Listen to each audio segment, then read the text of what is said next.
کہ اللہ مسبب الاسباب ہے، وہ اسباب کا پابند نہیں ہے، وہ اسباب کا محتاج نہیں ہے، اسباب اس کے محتاج ہیں۔ اگر یہ یقین ہے تو اللہ پر ایمان ہے، یہ نہیں ہے تو تمہارا ایمان اسباب پر ہے، وسائل پر ہے، ذرائع پر ہے، مادیات پر ہے، اللہ پر نہیں۔ اس وقت کہاں راستہ تھا؟ کوئی راستہ تھا؟ سمندر ہے اور ادھر سے لشکر آ گیا ہے۔ کلا ان معی ربی سیہدین۔ اب دیکھیے ایمان کہہ دینا آسان ہے، ہوا معکم اینما کنتم، جہاں کہیں بھی تم ہوتے ہو اللہ تمہارے ساتھ ہوتا ہے، لیکن اس کا یقین قائم ہو جائے تو زمین و آسمان کا فرق واقع ہو جائے۔ یہی بات ہوئی حضور کے ساتھ۔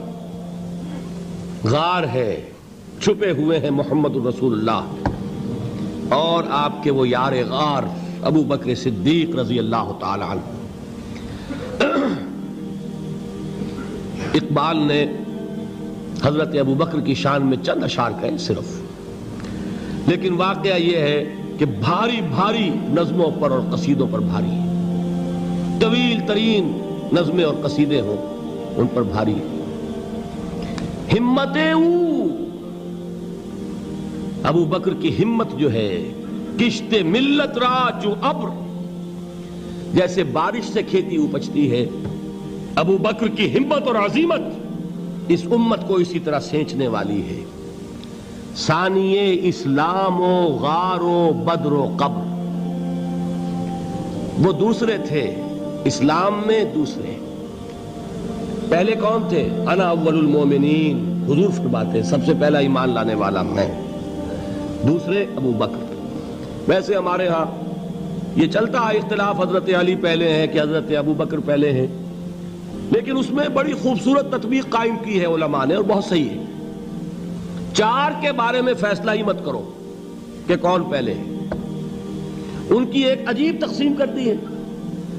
آزاد مردوں میں، بالغ مردوں میں سب سے پہلے ابو بکر، بچوں میں سب سے پہلے علی، خواتین میں سب سے پہلے خدیجہ، اور غلاموں میں سب سے پہلے زید ابن حارثہ۔ بڑی پیاری تقسیم ہے، یہ چاروں ہی پہلے ہیں، ہر ایک کے لیے اولیت ہے۔ اور واقعہ یہ ہے کہ اگر زمانی اعتبار سے تعین ہوگا تو پہلے خدیجۃ الکبریٰ آئیں گی رضی اللہ تعالی عنہ، کسی اور سے بات کرنے کی نوبت بعد میں آ سکتی ہے، پہلے تو اہلیہ محترمہ سے بات ہوئی، آتے ہی پہلی وحی ہوئی ہے، ابھی تبلیغ کا حکم نہیں تھا۔ کس کو بتایا واقعہ؟ ابھی اپنی نبوت کی تبلیغ کا تو حکم ہی نہیں آیا۔ واقعہ کس کا ہے؟ وہ خدیجہ کا ہے۔ جب کہا ہے کہ خشیت علی نفسی، مجھے اپنی جان کا اندیشہ ہے، تو کیا جواب دیا خدیجہ نے رضی اللہ تعالی عنہا؟ وہ صدیقۃ الکبریٰ ہے۔ صدیقات جو ہیں خواتین، ان میں چوٹی پر خدیجۃ الکبریٰ ہے رضی اللہ تعالی عنہا، اور صدیق جو مرد ہیں ان میں صدیق اکبر ہے ابو بکر صدیق رضی اللہ تعالی عنہ، لیکن صدیقات میں چوٹی پر۔ جب حضور نے فرمایا خشیت علی نفسی، کیا فرمایا؟ کیا عرض کیا؟ کیسے تسلی دی؟ نہیں نہیں، اللہ آپ کو ضائع نہیں کرے گا، آپ غریبوں کے ہمدرد ہیں، آپ مساکین کے تکالیف رفع کرنے والے ہیں، آپ بیواؤں کی سرپرستی کرتے ہیں، آپ مسافروں کی خدمت کرتے ہیں، اللہ آپ کو ضائع نہیں کرے گا۔ یہ یقین ہے اس خاتون کے اندر۔ خیر وہ ایک علیحدہ بات ہو جائے گی۔ میرے دل پر حضرت خدیجہ رضی اللہ تعالیٰ عنہ کی شخصیت کا بڑا گہرا نقش ہے، جو وہ کوئی اور ہی وقت اور موقع ہوا تو بیان ہوگا۔ بہرحال اقبال نے ایک مصرے میں جو چار اولیتیں جمع کر دی ہیں، ہمت او کشت امت را چو ابر، ثانی اسلام و غار و بدر و قبر۔ اسلام میں حضور کے بعد پہلے کون؟ ابو بکر۔ غار میں حضور کے ساتھ کون؟ ابو بکر۔ بدر کی رات اللہ کا رسول سر بسجود، وہ جھاڑ، وہ گھاس پھوس کی جو جھوپڑی بنائی گئی تھی، اور وہاں تلوار ننگی لے کر پہرا دینے والا کون؟ ابو بکر۔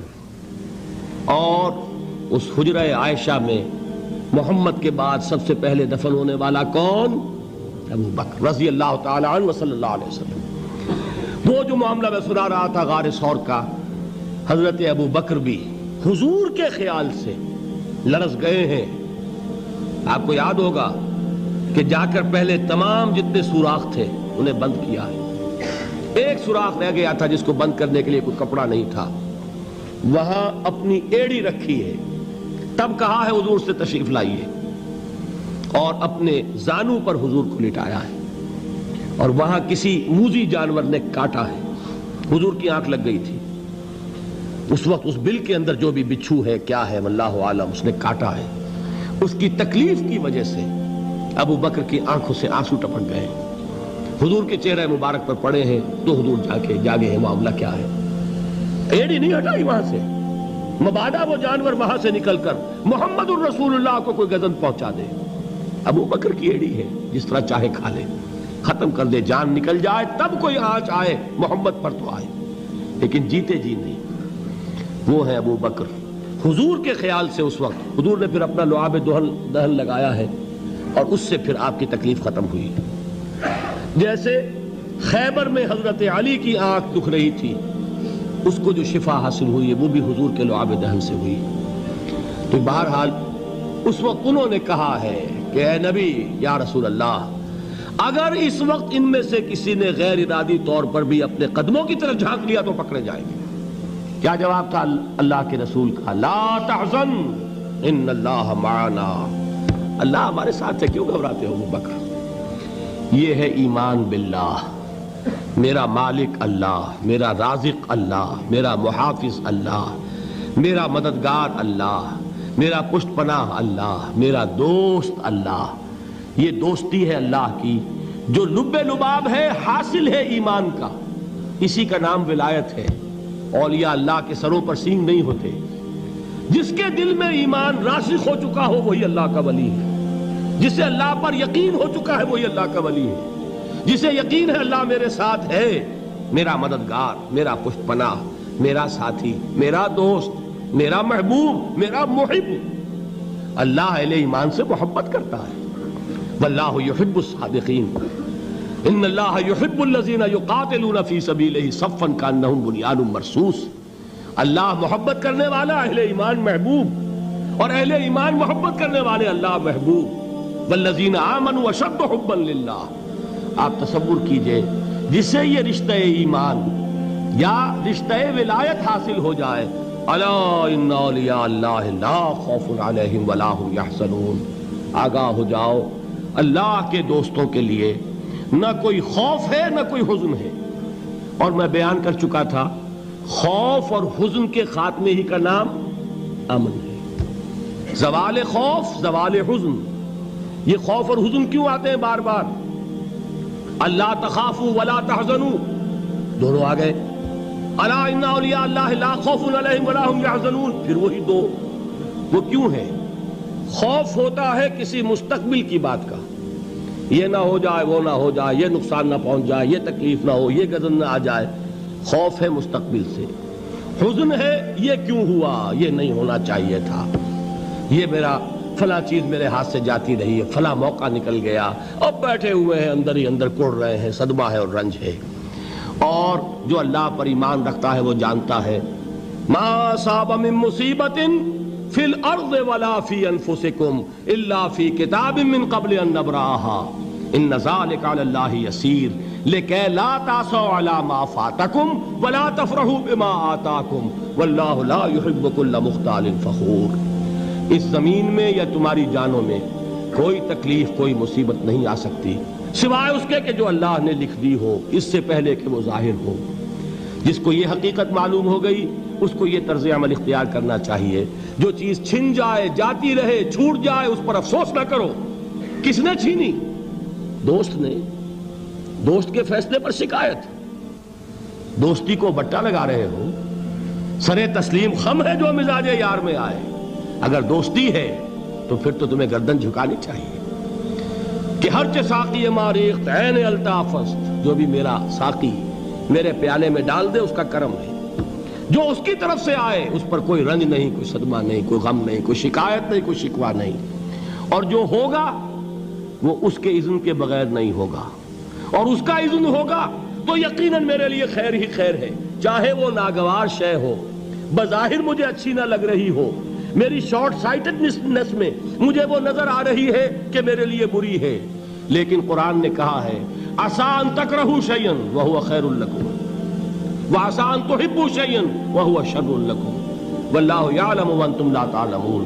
ہو سکتا ہے تم کسی چیز کو ناپسند کرو درحال ہے کہ اسی میں تمہارا خیر ہو، اور ہو سکتا ہے تم کسی چیز کو پسند کرو درحال ہے کہ اس میں تمہارا شر ہو۔ اللہ جانتا ہے، تم نہیں جانتے۔ جب مجھے یہ بات معلوم ہو گئی، میں نے اپنا معاملہ اللہ کے حوالے کیا۔ سپردم بے تو مایا خیش را تو دانی حساب کم و بیش را، اے رب جو تو چاہتا ہے وہ ہو، تیرے علم میں جو شے میرے لیے خیر ہے وہ ہو جائے، میری کوئی پسند نہیں، میری کوئی چاہت نہیں، یہ ہے راضی برضائے رب۔ اکبر الہ آبادی نے اسے کہا ہے رضائے حق پہ راضی رہ، یہ حرف آرزو کیسا، خدا خالق، خدا مالک، خدا کا حکم تو کیسا۔ جب میں آ گیا بیچ میں، میری پسند، میری مرضی، میری خواہش، میری چاہت، یہی تو شرک ہے۔ ما شاء اللہ کان وما لم یشاء لم یکن، جو اللہ نے چاہا وہ ہوا، جو اس نے نہیں چاہا نہیں ہوا، اختیار اس کا ہے، میرا تو نہیں۔ رضائے حق پہ راضی رہے، یہ حرف آرزو کیسا، خدا خالق، خدا مالک، خدا کا حکم تو کیسا۔ اقبال نے اسے کہا ہے فارسی میں، اب آپ کہیں اس کا ترجمہ بھی کرو تو وہ مجھے ذرا اس وقت کچھ بہت ہی بدذوقی کسی بات نظر آئے گی۔ جائیے پوچھئے کسی سے جسے فارسی آتی ہو۔ برو کشید ز پیچا کے ہست و بود مرا، چے اقدہا کے مقام رضا کشود مرا۔ مجھے تو تمام پیچ و خم سے نکال دیا اس مقام رضا نے، میں راضی برضائے رب ہوں، جو فیصلہ اس کا میں اس پر راضی۔ تو کہاں کا حزن اور کس کا خوف، یہی زوال حزن اور زوال خوف، یہی ہے امن، یہ نتیجہ ہے ایمان کا۔ تو جان لیجئے یہ ہے لب لباب، یہ ہے حاصل ایمان کا، یہ ہے تو ایمان ہے، یہ نہیں ہے تو ایمان نہیں۔